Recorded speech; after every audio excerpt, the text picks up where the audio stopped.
I have the great honor today and privilege of introducing from the International Association of Firefighters, our General President, Harold Shapeberger.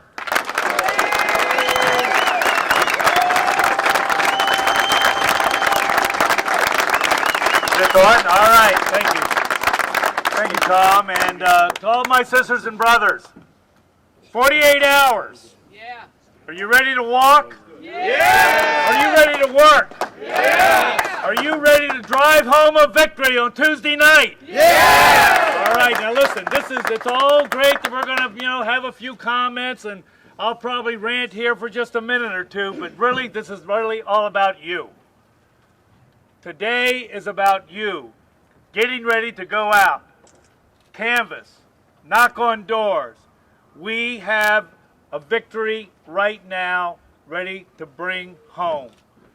We have the opportunity to change the direction that this country started taking earlier this year.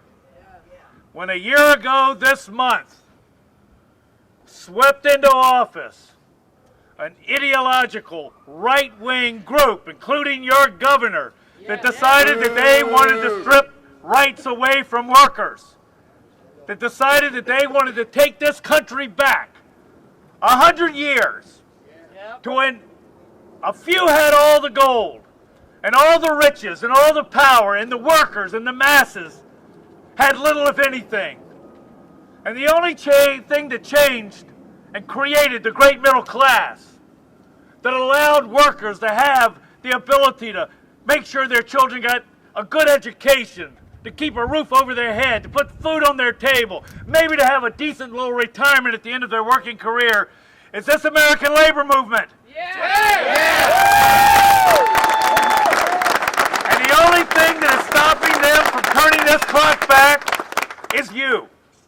That's why it's by no accident that this year, it isn't just Wisconsin, it isn't just here in Ohio. This was an orchestrated, organized, well-disciplined, well-financed group that decided that they wanted to take us off the field. That's right. They decided that in 26 states that they would begin to strip workers of the ability to have a voice at the table. That they would take, and that's not just here, Florida, Oklahoma, Iowa, Nebraska, Indiana, Michigan, New Hampshire. This was a group that simply wants to make sure that they have all of the power and control. I am so sick of listening to this other gang talk about that this is about budgets, that this is about deficits, that this is about debt, that this is about transparency, that this is about good government. Let me tell you what this is about. This is about power. And this is about their desire to have the power, to keep the power, and to take our ability away from keeping our communities safe, from keeping our streets safe, from allowing our children to have a good, solid education, from allowing workers to be able to earn a decent wage with decent benefits, and to work under a contract that lays out the working conditions. This is what's at stake next Tuesday. And I don't have to tell you how important this is to Ohio. And I am so proud of this labor movement because you know what?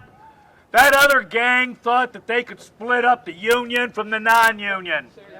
Then they thought, no, we'll split the private sector from the public sector. Then it's like, no, let's take the public sector and we'll take that public safety group and split them away from education. But you know what they misunderstood? That they woke up a sleeping giant. And our sisters and brothers right here with us, the building trades and the Teamsters and the transportation unions and the labor movement across the land has come together and are fighting together on behalf of all workers. So, 48 hours.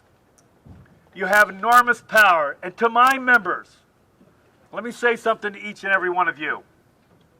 The fact of the matter is, you're all alpha dogs, but you're all understated. You don't like the spotlight shown on you. I know that. You don't like being called heroes and all that crap. We don't We don't call ourselves that. But the fact of the matter is that you have the respect and the admiration and the trust of the citizens of our communities all across this country, certainly right here in this city and right here in this state. And you have enormous power.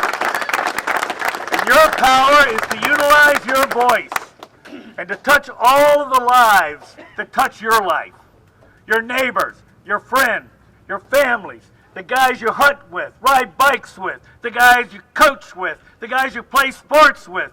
We have the ability right now to use your voice and power to make sure the citizens of this great state push back and say to John Kasich and his ilk, not for us. No SB 5 for us. Our people and our workers deserve better. We're saying no on issue 2. And you can drive that home. Finally, the eyes of a nation are watching us right now. Your sisters and brothers, workers, union, non-union, the great middle class of this country is watching this struggle right here in the state of Ohio. And they know that if we do our work and we're successful, that we will say to those that choose to take the same path as John Kasich and Scott Walker and Rick Scott in Florida and Snyder in Michigan, not for us. No way. No. Or, if we come up short, we will embolden them. And they will come after us next year with an onslaught that like we've never seen before. So it's in our hands. The nation is watching. The future of workers is on your shoulders. This labor movement has come together. We are energized. We are mobilized. We are ready to fight back. And we are going to jam that bill right down their throat.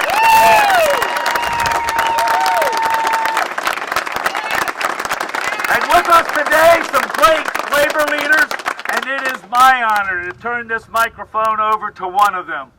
Somebody who has been in this fight for many years, someone who represents his members, and that is the national president of the transportation workers, Larry Hanley. Larry, thanks for being a part of this great fight you have.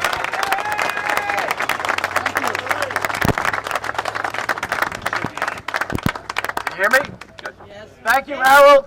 You know, let me ask everybody a question. When is the last time that you saw your governor run into a burning building to save somebody?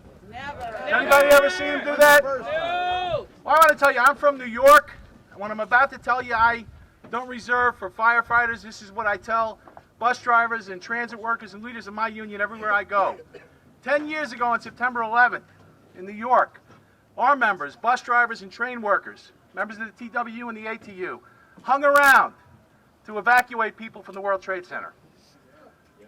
But friends of mine who are firefighters died running up the stairs. Mike Boyle, who was a really good friend of mine, arrived off duty in Tower 1 right on time to give his life. Who would have thought, who could imagine, that 10 years later, people like Governor Kasich could take us, people who saved lives, people like you who save lives every day, and turn us into public enemy number one. Who could have imagined that? Now we have an opportunity here in Ohio, and we're here with you. We'll be out there working the whole state just like you are, and we want to make sure that in the next 2 days we send a message not only to our own members, but also to every person we can get out to vote and to vote no on Proposition 2. That the kind of world that people like Kasich want to build is a world that we cannot leave to our children. That we're going to stand up for them, and that we're going to stand up like you do every day for the people in our community and fight him, and we're going to win. So I just want to thank you for the work you're about to do today and for all the work you always do. Thanks very much.